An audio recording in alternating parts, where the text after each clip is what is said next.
إن الحمد لله نحمده ونستعينه ونستغفره ونعوذ بالله من شرور أنفسنا ومن سيئات أعمالنا من يهده الله فلا مضل له ومن يضلله فلا هادي له وأشهد أن لا إله إلا الله وحده لا شريك له وأشهد أن محمدًا عبده ورسوله صلى الله عليه وسلم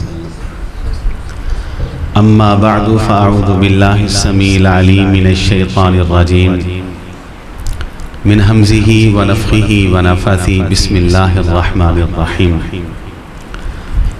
وَلَنَبْلُوَنَّكُمْ بِشَيْءٍ مِّنَ الْخَوْفِ وَالْجُوعِ وَنَقْصٍ مِّنَ الْأَمْوَالِ وَالْأَنفُسِ وَالثَّمَرَاتِ وَبَشِّرِ الصَّابِرِينَ۔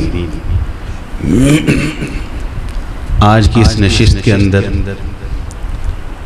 میں نے اپنی گفتگو کو 3 حصوں میں تقسیم کیا۔ پہلے حصے کے اندر میں کتاب و سنت اور قرآن و حدیث کی روشنی میں یہ بات آپ کو بتلاؤں گا کہ اس دنیا کا ہر انسان، ہر شخص، ہر آدمی وہ کسی نہ کسی اعتبار سے، کسی نہ کسی لحاظ سے دکھ میں ہے، درد میں ہے، تکلیف میں ہے، مشکل میں ہے، غم میں ہے اور پریشانی میں۔ گفتگو کے دوسرے حصے کے اندر میں کتاب و سنت اور قرآن و حدیث کی روشنی میں یہ بات واضح کروں گا کہ انسانوں کے اوپر مشکلات، غم، پریشانیاں، ہم اور دکھ آتے کیوں ہیں۔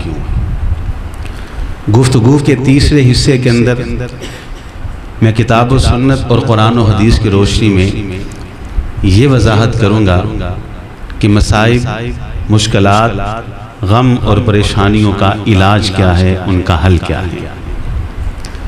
تو گفتگو کا پہلا حصہ، اس دنیا کے کسی بھی انسان کو آپ ہاتھ لگائیں، اس کو ٹٹولیں تو اس کے اندر سے اتنے غم آپ کو ملیں گے، اتنے دکھ آپ کو ملیں گے، اتنی پریشانیاں اندر سے نکلیں گی کہ بسا اوقات آپ کو اپنے غم بھول جاتے ہیں۔ مشاہدہ بھی اس بات کی دلیل ہے کہ انسان غم کے بعد غم، پریشانی کے بعد پریشانی سے دوچار، خود بیمار، ابھی شفا یاب نہیں ہوا، بیوی بیمار، اسے صحت نہیں ملی، بیٹے یا بیٹی بیمار، ابھی وہ ٹھیک ہوتی ہے تو کوئی عزیز مر جاتا ہے، ابھی اس کی جدائی کا غم دل کے اندر ہے، کاروبار میں گھاٹا، نقصان، کاروبار سنبھلتا ہے، کسی مقدمے کے اندر پھنس گیا، مقدمے سے جان چھوٹی، گھر کے اندر لڑائی، جھگڑا، اختلافات اور اس قسم کی پریشانی۔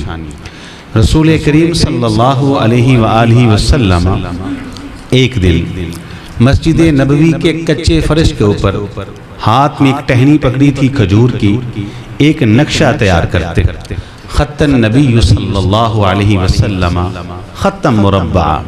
سب سے پہلے آپ نے ایک مربع شکل کا خط کھینچا جس کے 4 اضلاع ہوتے، یہ مربع شکل کا خط کھینچا جس کے 4 اضلاع ہوتے۔ پھر اس کے بعد نبی علیہ السلام نے ایک چھوٹا سا خط اس کے درمیان میں کھینچا، اور اس کے بعد نبی علیہ السلام نے جو درمیان میں خط کھینچا تھا، اس کے چاروں اطراف چھوٹی چھوٹی لائنیں، لکیریں اور خط کھینچتی۔ یہ نقشہ ہے، مربع شکل، اس کے بالکل درمیان میں ایک چھوٹا سا خط، اور اس چھوٹے سے خط کے چاروں اطراف چھوٹی چھوٹی لائنیں اور لکیریں۔ آپ علیہ السلام پر کروڑوں رحمتیں نازل ہوں کہ امت کی رہنمائی کے لیے کتنے اہتمام وہ کر کے گئے۔ آپ نے کہا یہ جو چھوٹی لائن میں نے درمیان میں کھینچی، یہ انسان، یہ چاروں طرف جو میں نے چھوٹی چھوٹی لکیریں اس کی طرف کھینچی، کہا یہ مشکلات ہیں، یہ غم ہیں، یہ پریشانیاں ہیں، یہ دکھ ہیں، یہ مصیبتیں ہیں جو انسان کو گھیرے ہوئے۔ حدیث کے الفاظ، ایک مصیبت آتی ابھی اس کو حل کر کے فارغ نہیں ہوتا، دوسری انتظار کر رہی ہوتی، وہ آ جاتی، وہ بھی اس سے فارغ نہیں ہوتا، تیسری آ جاتی، اس سے فارغ نہیں ہوتا، چوتھی آ جاتی، اس سے فارغ نہیں ہوتا، پانچویں آ جاتی، اس سے فراغت نہیں ملتی، چھٹی آ جاتی، ساتویں آ جاتی۔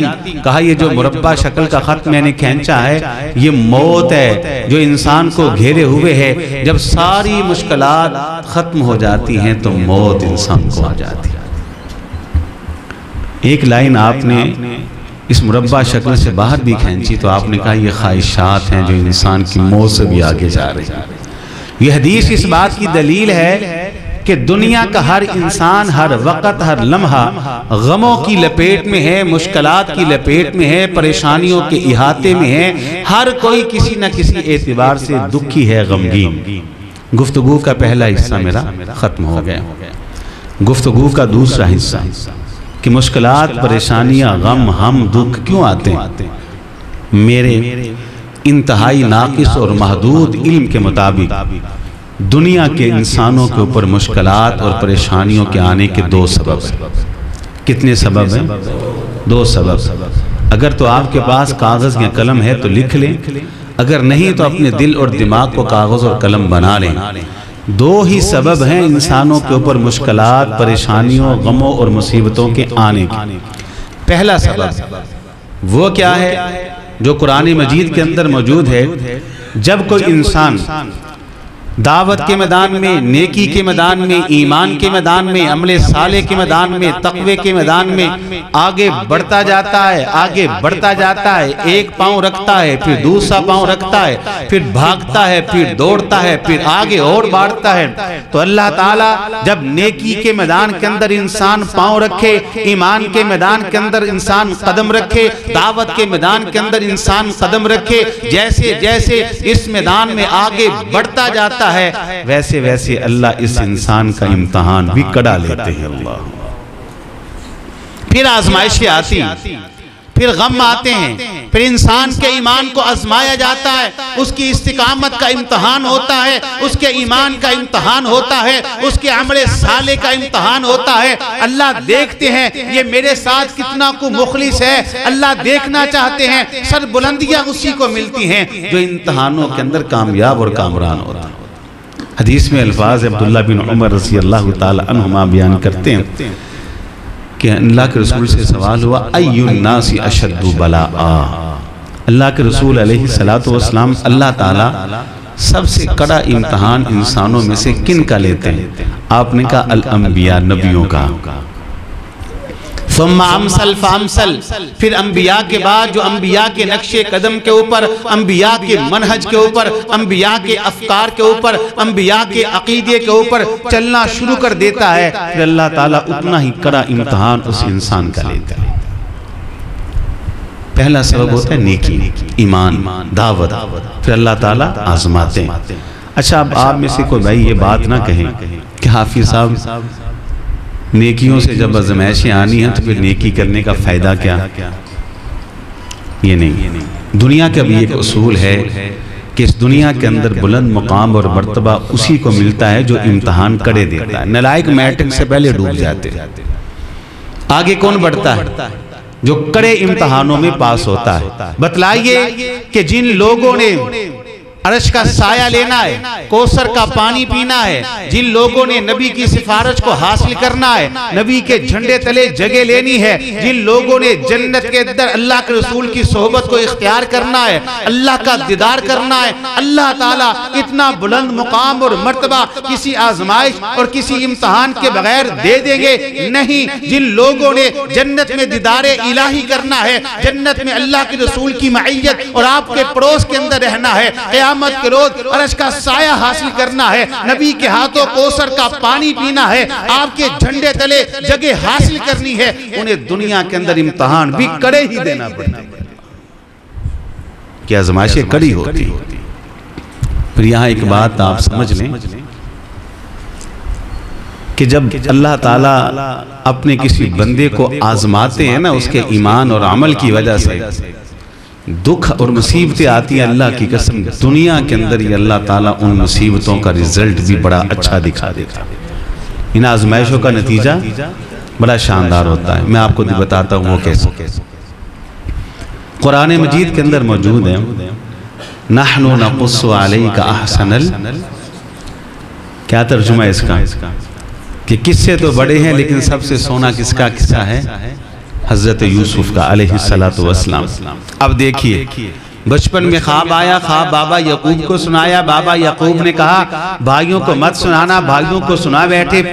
پہلی آزمائش بھائیوں کا حسد, دوسری آزمائش جنگل میں پہنچا دیا, تیسری آزمائش کوے میں پھینک دیا, چوتھی آزمائش قافلے کے ہاتھوں فروخت کر دیا جو جانب مصر جا رہا تھا, پانچویں آزمائش عزیز مصر کی بیوی نے تنہائی کے اندر دعوت زنا دی, دعوت بدکاری دی, دعوت گناہ دی, اپنے دامن کو بچایا. چھٹی آزمائش انہیں پابند سلاسل کر دیا گیا, انہیں قید تنہائی کا اسیر بنا دیا گیا, ہاتھوں میں ہتھ کڑیوں کو ڈال دیا گیا, پاؤں میں زنجیروں کو ڈال دیا گیا, انہیں جیل خانے کے اندر ڈال دیا گیا, قید خانے کے اندر ڈال دیا گیا. دکھ کے بعد دکھ ہے, غم کے بعد غم ہے, پریشانی کے بعد پریشانی ہے, لیکن حقیقت کے اندر اس کے رزلٹ پہ غور کریں. اللہ رب العزت نے ان تمام تر مشکلات کے پیچھے مصر کی حکومت اور بادشاہت کو چھپا دیا تھا. آزمائشیں جو اللہ کی ان کا رزلٹ بڑا اچھا ہوتا ہے. پھر وقت وہ بھی آتا ہے کوے میں پھینکنے والے بھکاری بن کے کھڑے, منگتے بن کے کھڑے, محتاج بن کے کھڑے, فقیر بن کے کھڑے, بے بسی کے عالم میں کھڑے, ہاتھوں میں کشکول لیے جھولی کو پھیلائے کھڑے ہیں یوسف کے سامنے. اللہ اکبر. ان کا رزلٹ بڑا شاندار ہوتا ہے. ایک نبی ہیں جن کا نام ہے حضرت ابراہیم علیہ السلام.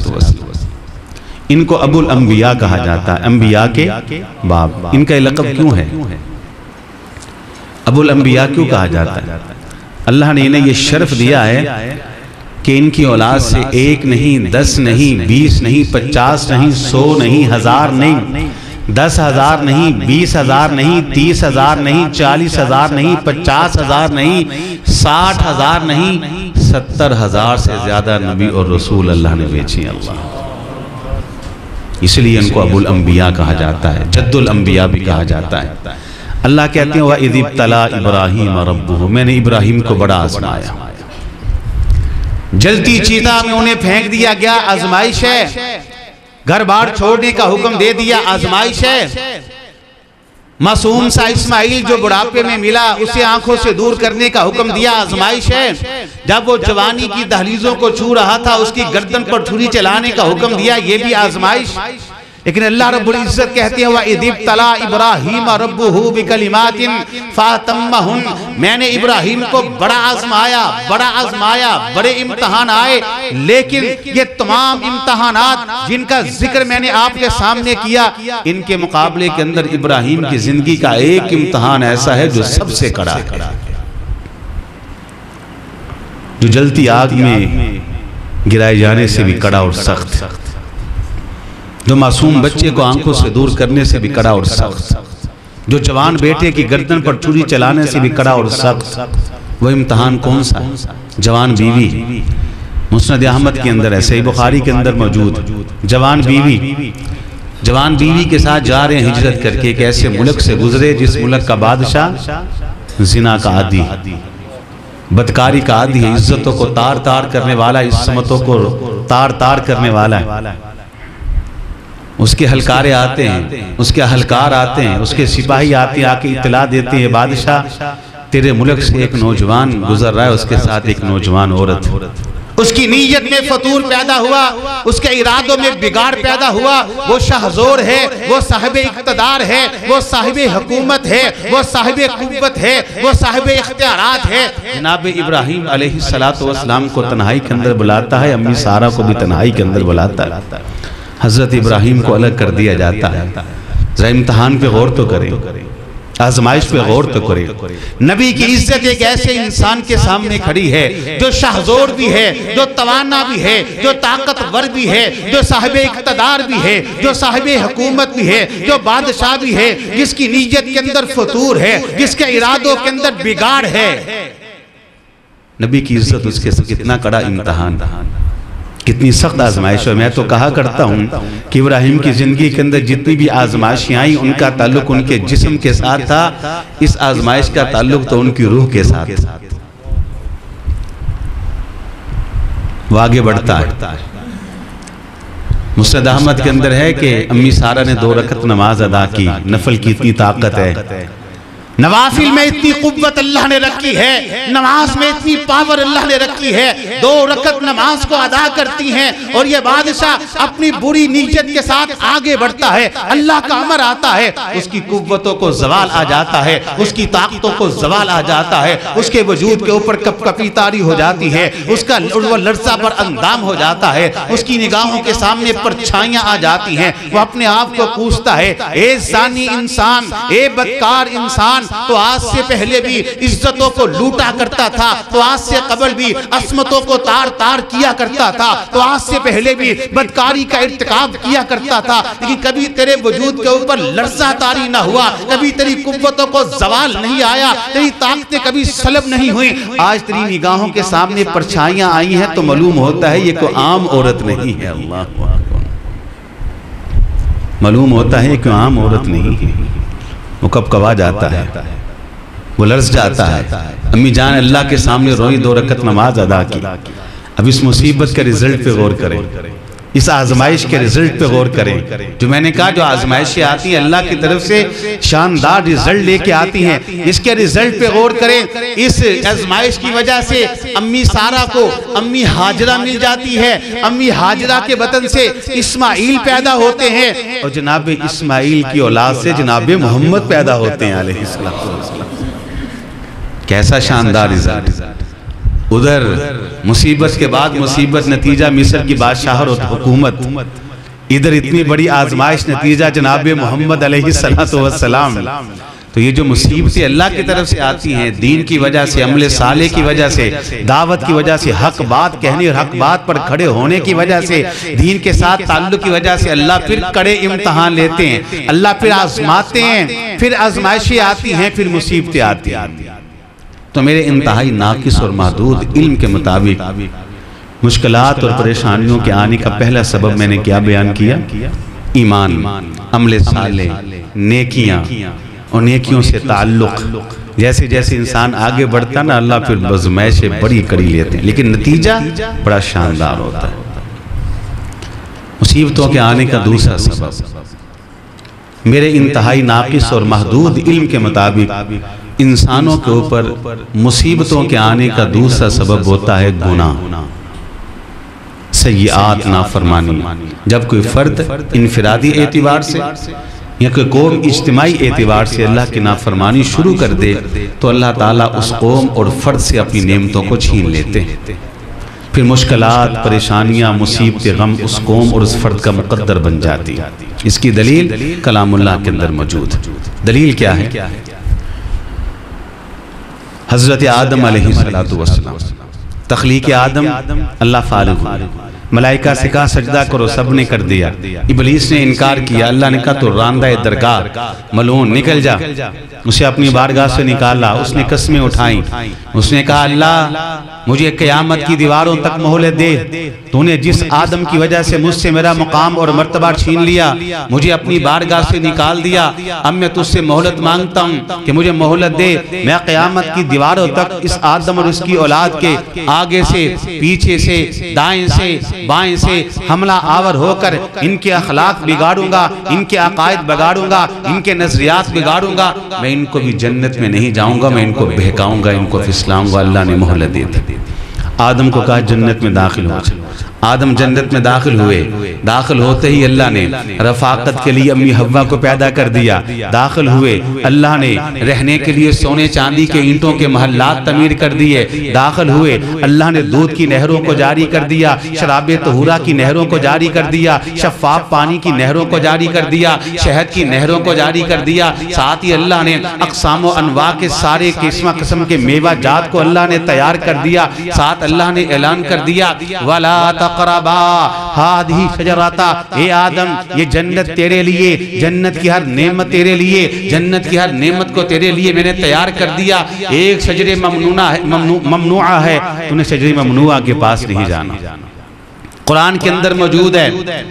ابلیس آتا ہے، آ کر بہکاتا ہے، آ کر پھسلاتا ہے، آ کے قسمیں اٹھاتا ہے. وَقَاسَمَهُمَا إِنِّي لَكُمَا مِنَ النَّاصِحِينَ. آ کر کیا کہتا ہے؟ کہتا ہے آدم شجر ممنوعہ کے دانے کو کھا لے. اس کو دانے کو یہ دانہ نہیں ہے، یہ تو آب حیات ہے. جو اس کو کھاتا ہے وہ فرشتہ بن جاتا ہے. جو اس کو کھاتا ہے وہ ہمیشہ ہمیشہ کے لیے جنت کا مکی بن جاتا ہے. جو اس کو کھاتا ہے گویا وہ خلود کی حلت کو پہن لیتا ہے. تجھے اس لیے روکا گیا کہیں تو اس کو کھا کر خلود کی حلت کو نہ پہن لے، کہیں تو اس کو کھا کر ہمیشہ ہمیشہ کے لیے جنت کا مکی نہ بن جائے، کہیں تو اس کو کھا کر فرشتہ نہ بن جائے. آدم اس کے بہکاوے میں آتے ہیں، شجر ممنوعہ کے دانے کو کھا لیتے ہیں. دانے کو کھانا کیا ہے؟ یہ ایک عمل ہے، یہ ایک ایکٹ ہے، یہ ایک فعل ہے. اس عمل کے اندر اللہ کی معصیت اور نافرمانی کا عنصر موجود ہے. اللہ کا قانون حرکت میں آیا. غور کیجئے، نافرمانی کی وجہ سے نعمتوں کا چھن جانا یہ کتنی بڑی حقیقت ہے. نافرمانی کی وجہ سے مشکلات کا آ جانا یہ کتنا بڑا اصول ہے. نافرمانی کی وجہ سے مشکلات اور پریشانیوں میں گر جانا یہ کتنی بڑی سچائی ہے. اللہ کا قانون حرکت میں آتا ہے. جناب آدم علیہ السلام کو جنت سے نکال دیا جاتا ہے. وہی آدم چند لمحے پہلے جو حالت عیش میں تھے، وہی آدم حالت تنگی میں ہیں. وہی آدم چند گھڑیاں پہلے جن کے وجود کے اوپر لباس جنت تھا، وہی آدم اب برہنہ ہیں. وہی آدم چند گھڑیاں پہلے سارے فرشتے جن کو سجدہ کیے ہوئے تھے اب وہی آدم ہیں کہ ان کا پرسان حال کو نظر نہیں آ رہا. وہی آدم چند لمحے پہلے جو جنت کے مکین تھے اب وہی آدم دنیا کے اندر بھٹک رہے ہیں. تو ثابت کیا ہوا کہ نافرمانی کی وجہ سے نعمتوں کا چھن جانا، مشکلات کا آ جانا یہ اللہ تعالیٰ کا قانون ہے، یہ اللہ کا اصول ہے. ذرا آئیے چلتے چلتے ذرا اس کی حقیقت پہ غور کر لیتے. یہ کون؟ یہ 1,00,000 انسانوں کا امام، 1,00,000 انسانوں کا مقتدا ہے، 1,00,000 انسانوں کا رہبر ہے، 1,00,000 انسانوں کا نبی رسول اور پیغمبر ہے. 1,00,000 انسانوں کی طرف اس کو نبی رسول بنا کر بھیجا گیا. 1,00,000 انسانوں کو دعوت دیتا ہے توحید کی، لوگ نہیں مانتے. دعوت دیتا ہے وحدانیت کی، لوگ نہیں مانتے. 1,00,000 لوگوں کو اللہ کی وحی کی طرف بلاتا ہے، لوگ نہیں مانتے. دل پہ چوٹ لگتی ہے اور فیصلہ کر لیتے ہیں میں اس بستی کو چھوڑ دوں گا، میں اس بستی والوں کے ساتھ نہیں رہ سکتا جو رب کی وحی کو نہیں مانتے، جو رب کی توحید کو نہیں مانتے، جو رب کی وحدانیت کو نہیں مانتے، جو رب کی ربوبیت کو نہیں مانتے، جو رب کی الوہیت کو نہیں مانتے، جو سچے نبی رسول کو جھٹلانے والے بستی کو چھوڑتے ہیں، سامان کو لپیٹتے ہیں. بستی کو چھوڑا. یہ بستی کو چھوڑنا کیا ہے؟ یہ ایک عمل ہے، یہ ایک ایکٹ ہے، یہ ایک فعل ہے. اس کے اندر اللہ کی رضا موجود نہیں، اللہ کی وحی کو موجود نہیں. جناب یونس علیہ السلام بستی کو چھوڑا، اللہ کی رضا کے بغیر چھوڑا. بستی کو چھوڑا، اللہ کی مرضی کے بغیر چھوڑا. بستی کو چھوڑا، اللہ کی وحی کے بغیر چھوڑا. بستی کو چھوڑا، اللہ کے امر حکم کے بغیر چھوڑا. ادھر بستی کو چھوڑا، ادھر کشتی میں سوار ہوئے، فوراً سے پہلے رزلٹ آ جاتا ہے. کشتی میں ہچکولے پیدا ہوتے ہیں. جناب یونس علیہ السلام اپنے وجود کو بحر قلزم کی لہروں کے سپرد کر دیتے ہیں. مچھلی آتی ہے، جناب یونس علیہ السلام کو اپنے پیٹ میں لے جاتی ہے. کتنی بڑی مشکل ہے، کتنا بڑا غم ہے، کتنی بڑی مصیبت ہے. یہ مصیبت ایک نبی پہ آئی ہے تو بستی کو اللہ کی اجازت کے بغیر چھوڑنے کی وجہ سے آئی ہے. کتنی بڑی حقیقت ہے. گناہوں کی وجہ سے مشکلات کا آ جانا. ذرا آئیے سیرت کی طرف. میں سیرت کا ایک باب آپ کے سامنے کھولتا ہوں جو بڑا سنہری باب غزوہ احد ہے. دونوں لشکر آمنے سامنے. نبی علیہ السلام نے اپنے لشکر میں سے 50 تیر اندازوں کو الگ کیا. اندازوں کو الگ کرنے کے بعد آپ نے پوچھا میرے ساتھی وہ سامنے کون ہے؟ کہا لشکر کفار. کیوں آئے ہیں؟ کہا لڑنے کے لیے آئے. کچھ دیر کے بعد کیا ہونے والا ہے؟ کہتے ہیں لڑائی، قتال، جنگ، جہاد ہوگا. تلواریں چلیں گی، تیر چلیں گے، لاشیں گریں گے، خون کے فوارے پھوٹیں گے، زمین کے اوپر لاشیں تڑپیں گی. اہل ایمان جنت کے مہمان بنیں گے اور یہ کافر جہنم کا انگارہ بنیں گے.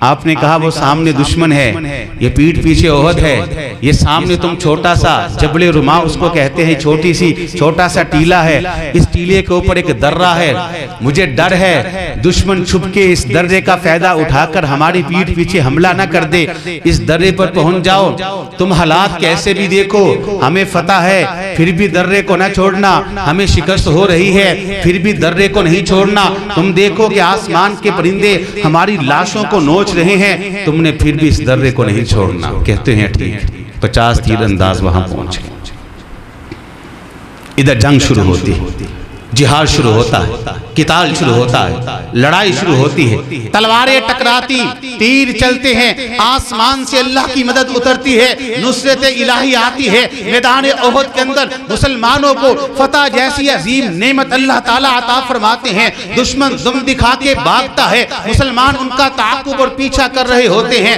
ان کو پکڑ پکڑ کر قیدی بنایا جا رہا، ان کی عورتوں کو لونڈیاں بنایا جا رہا، ان کے بچوں بوڑھوں کو غلام بنایا جا رہا، ان کے مال کو مال غنیمت بنایا جا رہا۔ یہ تیر انداز جو ٹیلے کے اوپر ہے، یہ سارا منظر دیکھ رہے ہیں، ان میں اختلاف رائے پیدا ہوتا ہے۔ کچھ کہتے ہیں چلو ہم بھی اتریں مال غنیمت سمیٹیں، کچھ نے کہا نہیں، اللہ کے رسول کا حکم تھا فتح ہو شکست ہو تم نے درے کو نہیں چھوڑنا۔ وہ کہتے ہیں یہ حکم تو آپ کا اس مقصد کے لیے تھا کہ فتح ملے، فتح تو مل چکی ہے، میدان تو صاف ہے، یہ تیر انداز نیچے آتے ہیں، یہ تیر انداز نیچے آتے ہیں، یہ نیچے آنا کیا ہے؟ یہ ایک عمل ہے، یہ ایک ایکٹ ہے، یہ ایک فعل ہے، اس کے اندر نبی علیہ السلام کے حکم کی نافرمانی کا عنصر موجود ہے۔ یہ نیچے آئے، جیسے ہی نیچے آئے فوراً سے پہلے رب کا قانون حرکت میں آ گیا، قانون الہی حرکت میں آ گیا، فوراً سے پہلے جیتی بازی مسلمان احد کے میدان کے اندر ہار گئے، دشمن پیٹھ پیچھے سے حملہ کرتا ہے، جو تیر انداز درے کے اوپر تھے انہیں وہیں پہ شہید کر دیا گیا، بھاگا دشمن واپس پلٹتا ہے، مسلمان چکی کے پاتوں کی طرح بیچ میں پس کے رہ گئے، 70 صحابہ جام شہادت نوش کر دے، 70 صحابہ زخمی ہوئے، نبی علیہ السلام کے دانت مبارک گرا دیے گئے، چہرہ مبارک زخمی کر دیا گیا، سر مبارک زخمی کر دیا گیا۔ رب کا قرآن کہتا ہے من عند انفسکم، احد کے دن تمہارے ساتھ جو کچھ بھی ہوا تیر اندازوں کی غلطی کی وجہ سے ہوا۔ فتح جیسی نعمت اللہ نے دی، بتائیے کتنی بڑی سچائی اور حقیقت ہے۔ گناہوں کی وجہ سے مشکلات کا آ جانا، پریشانیوں کا آ جانا، مصیبتوں کا آ جانا اور نعمتوں کا چھن جانا، یہ کتنی بڑی سچائی اور حقیقت ہے، خود ہی اندازہ کر لیں۔ حالانکہ یہاں ایک بات سمجھنے والی ہے، یہ جو غلطیاں ہوتی ہیں نا، غلطیاں دو طرح کی ہوتی ہیں۔ ایک غلطی وہ ہوتی ہے جو انسان عمدن کرتا ہے، قصدن کرتا ہے، ارادتن کرتا ہے، جان بوجھ کے کرتا ہے۔ ہم نمازی پڑھتے عمدن نہیں رکھتے نا داڑھی، کیوں عمدن؟ جھوٹ بولتی ہیں قصدن، غلط راہ پہ چلتے ہیں، غلط دیکھتے ہیں، غلط سنتے ہیں، غلط، یہ عمدن قصدن کرتے ہیں۔ لیکن ایک غلطی ہوتی ہے جس کو اجتہادی غلطی کہا جاتا ہے، یہ اجتہادی غلطی تھی۔ اب اجتہادی غلطی کے اوپر اتنی بڑی مصیبت کا آ جانا، اللہ اکبر۔ اب میری اور آپ کی کیفیت کیا ہے؟ مجھے آپ کا علم نہیں، سچ کہتا ہوں، مجھے آپ میں سے کسی کا پتہ نہیں، اپنی بات کرتا ہوں۔ میرے اوپر جو مصیبتیں پریشانیاں آتی ہیں ان کا سبب پہلا نہیں ہوتا بلکہ دوسرا ہوتا ہے، میرے گناہوں کی وجہ سے آتی ہے۔ نتیجہ نکال لیں آپ نے، شاید رزلٹ یہی نکلے، ہم کہاں مصیبت آزمائشوں کے لائق ہیں۔ میں تو کم از کم ایسا ایمان اور ایسی نیکی رکھتا نہیں کہ میں اللہ تعالیٰ کی آزمائش کے لائق بنوں۔ دیکھ لیں، کچھ دیر کے لیے سوچ لیں، آنکھیں بند کریں، طاق رات ہے، 27ویں رات ہے، اللہ نے مہلت دی ہے، آنکھیں بند کر لیں، اور آنکھیں بند کرنے کے بعد ذرا سا گریبان میں منہ ڈالیں۔ میں اکثر کہا کرتا ہوں عدالتیں دو ہوتی ہیں، ایک عدالتیں وہ جو دنیا میں لگتی ہیں، جج ہوتا ہے، وکیل ہوتا ہے، مجرم ہوتا ہے، کٹہرا ہوتا ہے۔ ایک عدالت ہوتی ہے جو ضمیر کی عدالت ہوتی ہے، اس میں جج بھی انسان کون ہوتا ہے؟ خود۔ وکیل کون ہوتا ہے؟ خود۔ اور بطور مجرم اپنے آپ کو انسان کٹہرے میں کھڑا کر کے خود سے ہی سوال کرتا ہے، وہ عدالت لگا لے، خود جج کی کرسی پہ بیٹھ جائیں اور اپنے آپ کو اپنا وکیل بنا لیں، خود ہی مجرم بن کے کٹہرے میں کھڑے ہو جائیں، اور خود سے سوال کریں، اور سوال کیا کریں کہ جو ماضی تو نے گزارا ہے کوئی ایسا گناہ جس کا تعلق زبان سے ہے اب تک میں نے اور آپ نے نہ کیا ہو؟ ایسا گناہ جس کا تعلق نگاہوں سے ہے تو ہے جو اب تک میں نے اور آپ نے نہیں کیا؟ کانوں کے گناہ کیا ہے جو بچے؟ اچھا میرے اور آپ کے پاس کوئی ایک دن ایسا ہے کہ جس دن کے اندر میں نے اور آپ نے کوئی گناہ نہ کیا؟ کوئی ایک رات ہے ایسی جو اللہ کے سامنے پیش کر سکے کہ اس رات میں نے کوئی گناہ نہیں کیا؟ کوئی ایک مجلس ایسی بتا دے کہ جس مجلس سے ہم اٹھے ہوں اور ہم کہیں کہ ہم نے اس مجلس میں کوئی گناہ نہیں کیا؟ کوئی نہیں ہے۔ نہ ہاتھ گناہ سے محفوظ، نہ کان گناہ سے محفوظ، نہ نگاہیں گناہ سے محفوظ، نہ زبان گناہ سے محفوظ، نہ قدم گناہ سے محفوظ، نہ راتیں گناہ سے محفوظ، نہ دن گناہ سے محفوظ، نہ صبح نہ شام گناہ سے محفوظ۔ تو پھر مجھے کہنے دیجئے، مجھے آپ کا علم نہیں، میرے اوپر جو مصیبت آتی ہے، جو پریشانی آتی ہے، جو غم آتا ہے، جو ہم آتا ہے، جو دکھ آتا ہے، اس کا سبب دوسرا ہوتا ہے، پہلا نہیں۔ آپ بھی رزلٹ نکالیں، شاید نتیجہ رزلٹ یہی نکلے گا۔ اب خود مجھے بتائیں کہ وہ معاشرہ جس معاشرے کے اندر جوے کو ہم نے انعام کا نام دے دیا، جوے کو کیا نام دیا گیا؟ انعام، اور رشوت کو تحفہ، ہدیہ، گفٹ، عیدی، سود کو نفع، کاروبار، تجارت، بزنس، موسیقی، روح کی غذا، بے حیائی، فحاشی اور یعنی روشن خیالی۔ اب بتلاؤ کہ جس معاشرے کے اندر رشوت کو تحفے، عیدی اور ہدیہ اور گفٹ کا نام دے دیا گیا ہو، سود کو نفع اور کاروبار اور بزنس کا نام دے دیا گیا ہو، جس معاشرے کے اندر جوے کو انعام کا نام دے دیا گیا ہو، جس معاشرے کے اندر موسیقی کو روح کی غذا قرار دے دیا گیا ہو، جس معاشرے کے اندر فحاشی اور یعنی اور بے حیائی کو روشن خیالی کا نام دے دیا گیا ہو، وہاں خاک اللہ کی رحمتوں کا نزول ہوگا، وہاں خاک اللہ کی رحمتوں کا نزول ہوگا۔ گناہوں کی وجہ سے نعمتیں چھن جاتی ہیں، مشکلات اور پریشانیاں آ جاتی ہیں۔ میں نے بہت پڑھا میں نے سیرت کو ان دنوں میں جن دنوں میں پوری دنیا میں اور بالخصوص پاکستان میں زلزلوں کا ایک طوفان تھا، زلزلے آ رہے تھے، کبھی کوئی علاقہ متاثر ہے، کبھی کوئی علاقہ متاثر ہے، کبھی کوئی علاقہ متاثر ہے۔ خطبہ جمعہ تھا اور اس جمعے کے اوپر انہوں نے عنوان لکھ دیا کہ زلزلے کیوں آتے ہیں۔ اب ہم جیسے طالب علم اور نکمے اور نکارے جب ایسا کوئی موضوع ملتا ہے وہ ہم تو بیچارے پھنس جاتے ہیں، پھر مطالعہ کرتے ہیں، پھر نکلتے ہیں۔ اللہ کی قسم میں نے سیرت کو پڑھا، بار بار پڑھا، علماء کرام سے رابطے بھی کیے، بڑے بڑے بزرگوں سے رابطے کیے، رابطے کرنے کے بعد یہ عنوان ان کے سامنے رکھے کہ زلزلے کیوں آتے ہیں۔ میں نے کہا پوری سیرت کا مطالعہ کریں، میں تو کر چکا، مکی زندگی کا مطالعہ، مدنی زندگی کا مطالعہ، صحابہ کرام کا دور، خلافت راشدہ کا دور، پوری مکی مدنی زندگی کے اندر اور خلفائے راشدین کے پورے زمانے اور دور کے اندر مجھے کوئی ایک بھی زلزلہ نظر ہی نہیں آیا۔ تو زلزلہ آیا ہی نہیں، کیسے آتا؟ جن کے روحوں کے اندر خون کے ساتھ ساتھ توحید دوڑتی تھی، غیرت دوڑتی تھی، شرم دوڑتی تھی، جن کے روحوں میں خون کے ساتھ ساتھ اللہ تعالیٰ کی توحید کا ایمان اور غیرت دوڑتی تھی، جن کے جسم اللہ کے سامنے جھکنے والے۔ میرا اور آپ کا جسم بھی تھکتا ہے، لیکن کہاں کرکٹ کے میدانوں کے اندر، ہاکی کی گراؤنڈوں کے اندر، سنوکر بلیئر کے اندر میں اور آپ بھی تھکتے ہیں۔ کہاں تھکتے ہیں؟ سکرینوں کے سامنے گندگی دیکھ کر ہمارے کان جسم تھکتے ہیں۔ ہاں وہ بھی تھکا کرتے تھے، لیکن کہاں؟ کس میدان کے اندر؟ تہجد کے میدان کے اندر، جہاد کے میدان کے اندر، دعوت کے میدان کے اندر، نیکی کے میدان کے اندر۔ نیکی کے میدان کے اندر ان کے جسم تھکا کرتے تھے، تب زلزلے نہیں آتے تھے، طوفان نہیں آتے تھے، آفتیں نہیں آتی تھی۔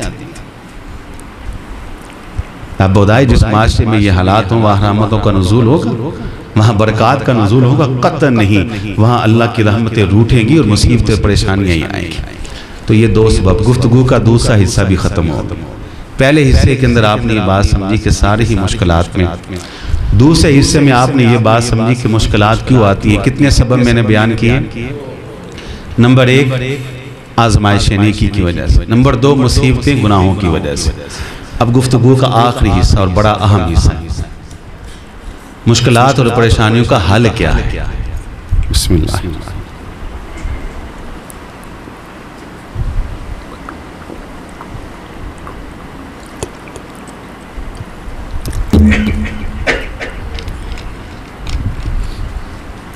اللہ تعالیٰ جزائے خیر دے بھائیوں کو جنہوں نے بڑا اہم موضوع مجھ کو دیا.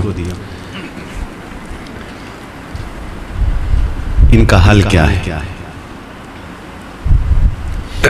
نمبر 1، اگر مصیبتیں اور پریشانیاں آئیں اور ان کا تعلق ہو نیکی کے ساتھ، عمل صالح کے ساتھ، اور اللہ تعالیٰ کی طرف سے آزمائش آ جائے تو پھر ایک ہی حل ہے واحد، اور وہ حل کیا ہے؟ فَصَبْرٌ جَمِيلٌ، صبر کے دامن کو پکڑ لیں،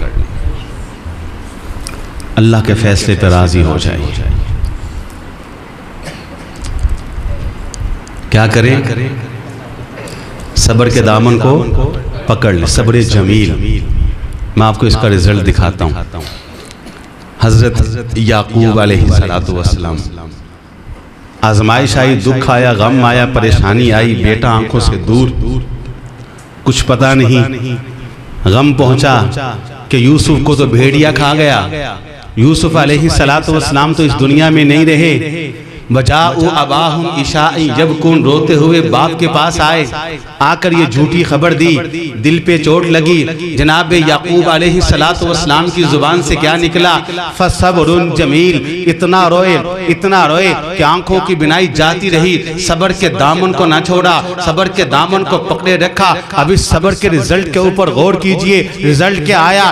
اللہ تعالیٰ نے اس صبر کی لاج کو رکھتے ہوئے جناب یوسف کو واپس پلٹایا. لیکن کیسے پلٹایا؟ جب یوسف آنکھوں سے دور ہوئے، معصوم سے کم سن بچے تھے، لیکن جب واپس پلٹے تو معصوم سے بچے نہیں تھے. تنہا نہیں آئے، اپنے ساتھ نبوت کو لے کے آئے، رسالت کو لے کے آئے. سر کے اوپر نبوت کا تاج ہے، سینے کے اوپر رسالت کا تمغہ ہے. مصر کی حکومت کو لے کے آئے، بابا کی بینائی اور بابا کی محبت کو اپنے ساتھ لے کر آئے تھے. اللہ اکبر.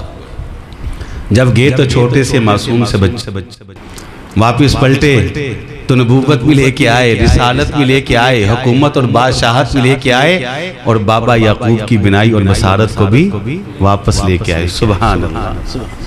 فَصَبْرٌ جَمِيلٌ، صبر کے دامن کو تھام لیجئے. اور امی جان کہا کرتی تھی رضی اللہ تعالی عنہا، امی جان عائشہ کہا کرتی تھی رضی اللہ تعالی عنہا، کہا جب الزام لگانے والوں نے الزام تراشیاں کی، جب منافقین نے زبان درازیاں کی، تو میں نے جناب یعقوب علیہ السلام کی سنت پہ عمل کرتے ہوئے فَصَبْرٌ جَمِيلٌ کے الفاظ اپنی زبان سے نکالے، اور یہی کہا کہ اللہ ان تمام تر معاملات کے مقابلے میں تیری یہ بندی صبر سے کام لے گی. اللہ رب العزت نے جناب عائشہ رضی اللہ تعالی عنہا ان کے صبر کی یہ لاج رکھی کہ قیامت کی صبحوں تک اور قیامت کی دیواروں تک رب کا قرآن حضرت عائشہ رضی اللہ تعالی عنہا کی صفائی کے اندر آیتیں بن کے نازل ہو جاتا ہے. اللہ اکبر. کون سا قاری ہے قرآن کا جو مصلی امامت پہ کھڑا ہو اور وہ کہے کہ میں قرآن کو مکمل کرنا چاہتا ہوں، جب تک اس کی زبان امی عائشہ رضی اللہ تعالی عنہا ان کی صفائی میں قرآن کی آیتیں نہ پڑھ لے قرآن مکمل نہیں ہوگا. وہ کون سا حافظ قرآن ہے جو قرآن کو حفظ کرنے کا عزم اور ارادہ رکھتا ہے؟ جب تک امی عائشہ رضی اللہ تعالی عنہا کی ذات کے اندر اتاری جی آیتوں کا حفظ کر کے ان کو تلاوت نہ کر لے، قرآن کا حفظ مکمل نہیں ہو سکتا. قیامت کی صبح تک اللہ تعالیٰ نے امی عائشہ کے صبر کی لاج کو رکھتے ہوئے ان کی صفائی کے اندر قرآن کی آیتوں کو نازل کر دیا تھا. سبحان اللہ. فَصَبْرٌ جَمِيلٌ، صبر کے دامن کو پکڑ لیں، صبر کے دامن کو تھام لیں. ہم بڑے بے صبر ہو جاتے، 3 4 5 مشکلیں پریشانیاں آ جائیں تو ہم بے صبر ہو جاتے. نہیں، اللہ کے رسول کی سیرت بھی ہمیں یہی درس دیتی ہے کہ صبر کے دامن کو تھام لیں. مشکلات کیا ہوتی، غم کیا ہوتے ہیں؟ یہی نا عزیز و اقارب ان کی وفات، قرض، پریشانیاں، بیماریاں، یہی ہے نا کاروبار کے اندر نقصان اور گھاٹا. اس کے علاوہ اور کیا دکھ ہے؟ سیرت کا مطالعہ کریں. میں چھوٹی سی جھلک آپ کو دکھاتا ہوں. اموات کے اعتبار سے دیکھا جائے نبی علیہ السلام ابھی دنیا میں تشریف نہیں لائے کہ باپ کا سایہ آپ کے سر سے اٹھا لیا گیا. محض 6 برس کے ہیں، ماں اس دنیا کے اندر نہ رہی. 8 برس کے ہوئے دادا عبد المطلب دنیا کے اندر نہ رہا. آپ کی حیات طیبہ کے اندر آپ کی وفادار بیوی سیدہ خدیجہ رضی اللہ تعالی عنہ عنہا ان کا انتقال ہوا. آپ کی حیات طیبہ کے اندر آپ کی ساری نرینہ اولاد سارے بیٹوں نے انتقال کیا. آپ کی حیات طیبہ کے اندر ایک بیٹی کے علاوہ ساری بیٹیوں نے انتقال کیا. آپ کے حیات طیبہ کے اندر آپ کے ماننے والوں کو میدانوں کے اندر ذبح کر دیا گیا اور شہید کر دیا گیا. حضرات اموات کے اعتبار سے بھی دیکھا جائے جتنے دکھ اور غم آپ کو پہنچے ہیں شاید ہی کسی کو پہنچے ہوں. کون سا موقع ہے کہ جس موقع پہ آپ نے صبر کے دامن کو چھوڑا ہے؟ غربت اور افلاس کو دیکھا جائے تو امی جان عائشہ رضی اللہ تعالی عنہا بیان کرتی ہیں ایک دن کسی نے ہمارے گھر کے دروازے پر دستک کی. میں نے دروازے کو کھولا, ایک سائلہ تھی تو میں گھر گئی, کچھ مانگ رہی تھی کھانے کے لیے, 2 بیٹیاں اس کے ساتھ تھی. میں گھر پلٹی, گھر کی ہر چیز کو دیکھا. اس روز نبی کے گھر میں سوائے ایک کھجور کے کچھ بھی نہیں تھا. اللہ, غربت کا یہ عالم, افلاس کا یہ عالم. لیکن اس کے باوجود صحیح بخاری کے اندر الفاظ موجود ہیں کہ غربت کے زمانے میں, افلاس کے زمانے میں, پیٹ پر پتھر باندھنے کے دور کے اندر نبی علیہ السلام رات کے اندھیرے اور تاریکی کے اندر اپنے گھر کے کچے صحن اور کچے فرش کے اوپر اپنی مبارک ناک اور ماتھے کو اللہ کے سامنے مٹی میں رگڑتے ہوئے اور روتے ہوئے کیا کہتے ہیں, جیسے آپ کے پیٹ سے یوں آواز آتی ہے جیسے ہنڈیا کے ابلنے کی آواز ہوتی ہے. آپ کہتی ہیں اللہ میں محمد علیہ السلام اپنے گھر کے کچے فرش اور کچے ذہن کے اندر اپنی ناک ماتھے کو مٹی میں رگڑتے ہوئے روتے ہوئے اللہ تیری نعمتوں کا شکر ادا کرتا ہوں جو تو نے مجھے دی ہیں, اور حقیقت یہ ہے میں تیری نعمتوں کا شکر ادا کر ہی نہیں سکتا. ہم بے صبرے ہوئے پھرتے. صبر کے دامن کو تھام لیں جب آزمائشیں آتی ہے. شیخ محترم اخی المکرم الشیخ تشریف لائیں. اب 1 منٹ کے اندر دوسرا بھی حل سمجھ لیں. اگر مصیبتوں کا تعلق گناہوں کے ساتھ ہے تو اس کا واحد حل یہی ہے کہ بارگاہ الہی میں آئیں اور آ کر اللہ کے سامنے اقبال جرم کر لیں, اعتراف گناہ کر لیں, گریہ زاری کر لیں. اللہ ساری مشکلات کو حل کر دیتے ہیں. جیسے حضرت یونس علیہ السلام مچھلی کے پیٹ کے اندر ہیں, مصیبت آئی, اپنی حالت پہ غور کرتے ہیں, سمجھ جاتے ہیں یونس تیرے ساتھ جو کچھ بھی ہوا بستی کو چھوڑنے کی وجہ سے ہوا. تو نبی تھا, رسول تھا, پیغمبر تھا, امام تھا, مقتدا تھا, رہبر تھا, رہنما تھا, تو اللہ کے حکم کا پابند تھا. تو نے بستی کو چھوڑا, اللہ کی وحی کا انتظار نہ کیا. تو نے بستی کو چھوڑا, اللہ کے امر کا انتظار نہ کیا. تو نے بستی کو چھوڑا, اللہ کی رضا کا انتظار نہ کیا. اللہ تجھ سے ناراض ہو گئے ہیں. مچھلی کے پیٹ کے اندر ہی بارگاہ الہی میں آتے ہیں, اقبال جرم کرتے ہیں, اعتراف گناہ کرتے ہیں. وَذَنُّونِ إِذْ ذَهَبَ مُغَاضِبًا فَظَنَّ أَن لَّن نَّقْدِرَ عَلَيْهِ فَنَادَىٰ فِي الظُّلُمَاتِ أَن لَّا إِلَٰهَ إِلَّا أَنتَ سُبْحَانَكَ إِنِّي كُنتُ مِنَ الظَّالِمِينَ. اے اللہ, یونس اس حقیقت کو پا گیا, میرے ساتھ جو کچھ بھی ہوا بستی کو چھوڑنے کی وجہ سے ہوا. اللہ ایسے عالم کے اندر اگر آپ نے بخشش کے دروازوں کو نہ کھولا تو کائنات کی کوئی طاقت مجھ کو بچا ہی نہیں سکتی. اللہ نے کہا یونس تیرے اوپر ناراض بھی تھا, خفا بھی تھا, لیکن جب تو میری بارگاہ میں آ گیا ہے, تو نے گریہ زاری کر لی ہے, تو نے مجھے پکار لیا, اقبال جرم کر لیا, اعتراف گناہ کر لیا, جا تجھے میں نے معاف کر دیا.